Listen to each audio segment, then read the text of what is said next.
वो काम जो पटौदी न कर पाए वाडेकर से ना हुआ, वेंकट राघवन ने न पूरा किया, कपिल देव, अजहरुद्दीन, धोनी, विराट, बुमराह से ना हो पाया, वो काम 25 साल के शुभमन गिल ने कर दिया।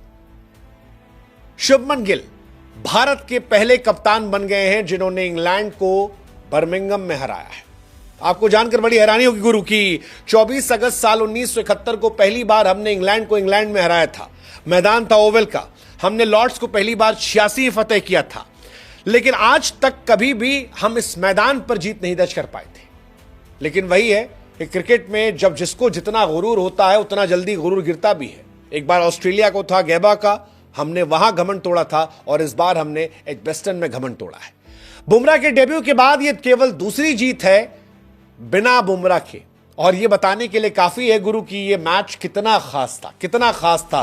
वो जो शेर था ना कि छत को बड़ा गुमान था अपने छत होने का, फिर छत के ऊपर छत बनी और छत जमीन हो गई।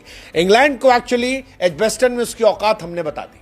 औकात इसलिए कह रहे हैं क्योंकि इंग्लैंड बड़ी टीम है यार, अपने घर में बड़े अपने आप को तोप समझते हैं। इस सीरीज से पहले वो बड़ी बड़ी बातें कर रहे थे।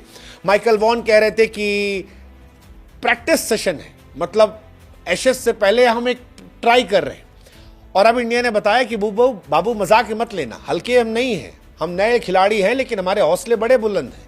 मतलब वो जो ऐड आता था ना, रिश्ता वही सोच नहीं, तो ये कह रहे हैं कि भैया पुराने वाले ही सब हैं, जो गए हैं वो सिखा के गए हैं। और इसी का नतीजा है कि इंडिया अब चढ़ के कह रही है कि हम तुमको पटकेंगे। बुमराह 2021 में गैबा में भी नहीं थे और इस बार यहां भी नहीं, और दोनों जगह पर इंडिया ने एक्चुअली घमंड तोड़ा है। घमंड तोड़ा है क्योंकि बुमराह जब होते हैं तो सारे खिलाड़ी बुमराह पे डिपेंडेंट होते हैं कि बुमराह भैया जिताएंगे, लेकिन बुमराह नहीं थे तो सबको हनुमान जी की तरह एहसास कराया गया कि तुमको करना है। और फिर जो कुछ आकाशदीप ने किया, जो कुछ शुभमन गिल ने किया, जो कुछ मोहम्मद सिराज ने किया, जो कुछ रविंद्र जडेजा ने किया, जो जायसवाल, जो राहुल ने किया, उसका नतीजा यह है कि इंडिया ने इतिहास की अपने इंग्लैंड पर सेना देशों में सबसे बड़ी जीत दर्ज कर ली। 336 रनों से इंग्लैंड को हराया है। बहुत बुरी हार है। इंडिया ने 587 बनाए, फिर 427 बनाए, डिक्लेयर किया। इंग्लैंड पहली पारी में 407 और दूसरी पारी में 271, 336 रनों से हार। बिना बुमराह के 20 विकेट जो लेना चैलेंज था, जिसके बारे में कहा जा रहा था कि भाई साहब 20 विकेट लेगा कौन, कौन है आपके पास, कोई गेंदबाज आपको दिख रहा है इस लाइनअप में?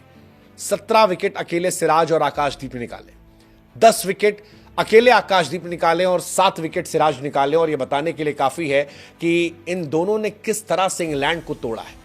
मतलब वो जो कहते हैं ना, एक बिहारी सब पर भारी। हमको लग रहा है कि आकाशदीप बिहारी इंग्लैंड से पूरा लगान वसूलने गए थे कि पूरा वसूलेंगे, 10 विकेट वसूले। कमाल का यार, मतलब he is very underrated bowler. आप सोचो कि अगर बुमराह 5 मैच खेलते तो शायद खेलने का मौका तक नहीं मिलता, लेकिन पहले ही मैच में आना और 10 विकेट निकालना इंग्लैंड की सरजमी पर। हालत यह थी कि इंग्लैंड वाले भी ताली पीट रहे थे, इंग्लैंड वाले भी कह रहे थे कि यार हमको लग रहा था फ्लैट पिच है, लेकिन जब आकाशदीप ने गेंदबाजी करी तो यह लगा कि यह पिच फ्लैट नहीं है, इसमें क्वालिटी चाहिए, जिसमें टैलेंट होगा वो उखाड़ लेगा। और आकाशदीप ने एक्चुअली उखाड़ दिया। आकाशदीप इंडिया की तरफ से अब तक के सबसे बेस्ट परफॉर्मिंग बॉलर हो गए हैं इंग्लैंड में। 10 विकेट 187 देकर चेतन शर्मा का रिकॉर्ड तोड़ा है, उन्होंने 1986 में रिकॉर्ड बनाया था। बुमराह ने बनाया था 110 रन देकर 9 विकेट लिए थे 2021 में। जहीर खान का रिकॉर्ड था 2007 का। यानी बीते कई सालों में कोई इंग्लैंड में जाकर इस तरह गेंदबाजी कर ही नहीं पाया। 10 विकेट 187 पर, यह बहुत बहुत शानदार स्टैट है और काफी ज्यादा फैसिनेटिंग है। इंडिया की जीत के बारे में बात करेंगे तो इंडिया की सबसे बड़ी जीत ये 336 रनों की जीत ये है। इससे पहले जो जीत थी वो 318 की थी वेस्ट इंडीज के सामने, 304 थी, बट ये सबसे बड़ी जीत है। और इस जीत के नायक शुभमन गिल है। वो शुभमन गिल जिनकी आवाज का मजाक उड़ाया गया, वो शुभमन गिल जिन्हें कैप्टेंसी देने पर बहुत सारे सवाल हुए। लेकिन हम बार बार कहते हैं क्रिएटिव फील्ड में जब आप पर आलोचना हो तो आप काम से जवाब दे दो, और शुभमन गिल ने यही किया, अपने काम से सबको जवाब दे दिया। ओवरसीज जो शतक था उनका ये कमाल था। डबल 100 मारा उन्होंने, शतक मारा, प्लेयर ऑफ द मैच बन गए। शुभमन गिल आए और मानो ये स्टेटमेंट दिया कि मैं यहां ठहरने आया हूं, एक नए एरा की शुरुआत करने आया हूं। पहली पारी में 269 रन, सेना देशों में यह हाईएस्ट स्कोर है।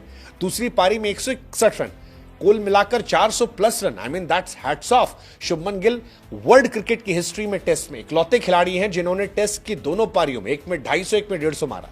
आज तक कभी किसी भी बल्लेबाज ने यह रिकॉर्ड नहीं बनाया। और शुभमन गिल का ये रिकॉर्ड बहुत बड़ा रिकॉर्ड है, इसी वजह से इंडिया आज अपनी सबसे बड़ी जीत दर्ज कर रही है। मुझे तो एक टाइम लग रहा था कि यार मैन ऑफ द मैच में किसे दूं, क्योंकि ना कभी 250 और 150 किसी ने बनाए थे और ना कभी किसी गेंदबाज ने इंग्लैंड के अंदर 10 विकेट निकाले थे।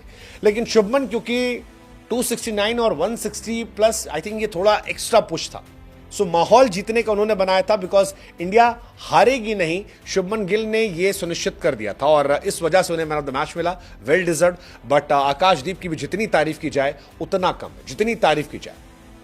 Shubman Gill as a captain भी वो डिजर्व करते हैं, क्योंकि बहुत ट्रोलिंग हुई थी, बहुत सारे सवाल थे कि यार 25 साल का लड़का है, क्या ये कर पाएगा, क्या इससे होगा, लेकिन जिस तरह से हुआ, I mean hats off, hats off. अब इंडिया जब लॉर्ड्स में जाएगी, बुमराह वापस आएंगे, तो मैच काफी बना हुआ रहेगा। अब इंडिया बराबरी पर है, उधर जोफ्रा आर्चर आएंगे, इधर से बुमराह जाएंगे और मुझे लगता है बहुत तगड़ा मैच होने वाला। लॉर्ड्स का मैच जो है वो बहुत तगड़ा होगा और इंडिया काफी इंजॉय करेगी। बट गिल केरा में इंडिया का दिल जो है वो इन्होंने जीत लिया यार, कमाल यार, कमाल।